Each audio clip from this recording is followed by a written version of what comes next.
Oke, selamat datang semuanya. Hari ini kita akan bedah salah satu buku legendaris di dunia investasi, judulnya Common Stocks and Uncommon Profits, karya Philip Fisher.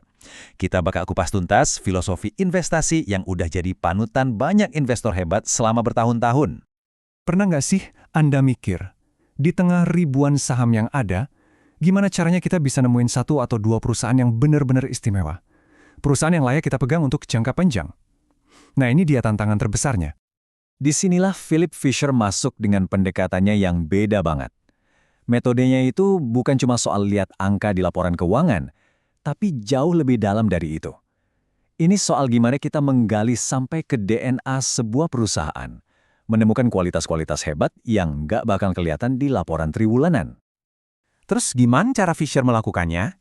Nah, inti dari strateginya adalah sebuah kerangka kerja yang solid banget yang dia sebut sebagai cetak biru untuk menemukan perusahaan yang luar biasa.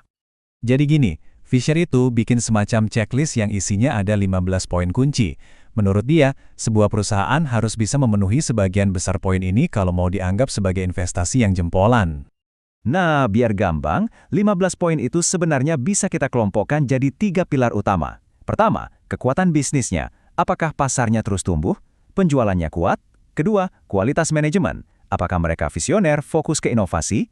Dan yang ketiga, kesehatan finansial dan operasional perusahaan secara keseluruhan. Tapi, tunggu dulu. Dari semua poin itu, ada satu yang harganya mati. Nggak bisa ditawar sama sekali. Kata Fisher, kalau manajemennya nggak punya integritas yang bisa dipercaya, lupakan saja perusahaan itu. Titik. Oke, teorinya kedengaran keren ya. Tapi pertanyaannya, gimana cara kita tahu jawaban dari ke-15 poin itu?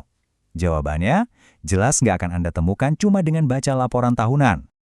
Nah, ini dia jurus andalan Fisher, metode scuttlebutt. Ini tuh kayak kerja detektif, seni mengumpulkan info langsung dari orang-orang yang berinteraksi sehari-hari dengan perusahaan, biar kita dapat gambaran yang jujur dan apa adanya. Terus kita ngobrol sama siapa aja? Ya sama pemasok, mereka tahu soal efisiensi.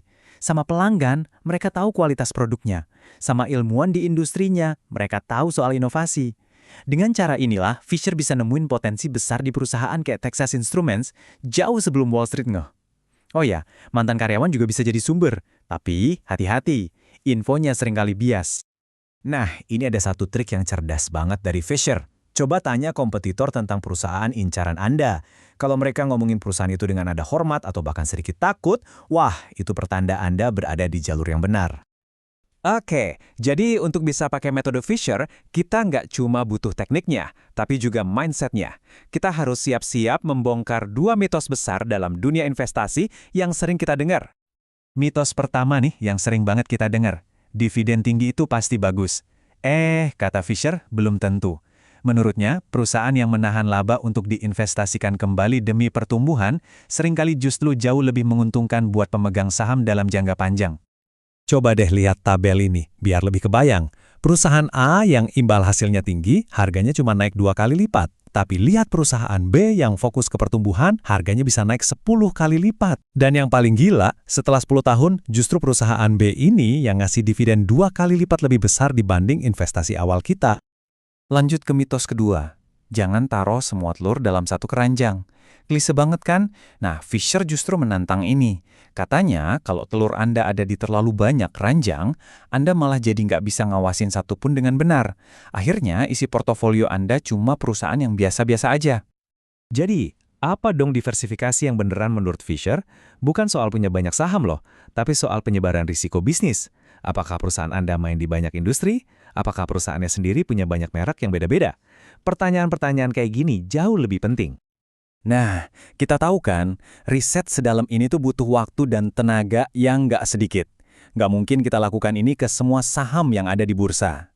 Makanya kita perlu proses yang sistematis biar kerjaan ini jadi lebih manageable. Disinilah konsep penyaringan atau screening jadi penting banget. Ini adalah cara kita untuk menyaring lautan saham menjadi beberapa kandidat terbaik. Jadi kita bisa fokus menerapkan metode Fisher yang intensif ini tanpa pusing 7 keliling. Fisher sendiri punya sistem yang keren banget, kayak corong gitu. Dia mulai dari 250 perusahaan, terus disaring cepat jadi 50. Nah, dari 50 ini, baru dia lakukan investigasi scuttlebutt mendalam buat dapat 2 atau 3 kandidat terkuat. Terakhir, dia datangin manajemennya langsung untuk memilih satu pemenang. Kelihatan kan betapa telitinya proses ini? Jadi kalau mau ditarik kesimpulannya, inti dari semua filosofi Fisher itu simple banget sebenarnya. Jauh lebih baik kita kenal beberapa perusahaan secara mendalam daripada tahu banyak perusahaan tapi cuma di permukaannya aja. Nah, sebagai penutup, saya mau lempar pertanyaan buat Anda. Setelah tahu semua ini, kira-kira kualitas luar biasa apa sih yang bakal Anda cari pertama kali dalam investasi Anda berikutnya? Sesuatu yang lebih dari sekedar angka-angka di laporan keuangan. Coba direnungkan.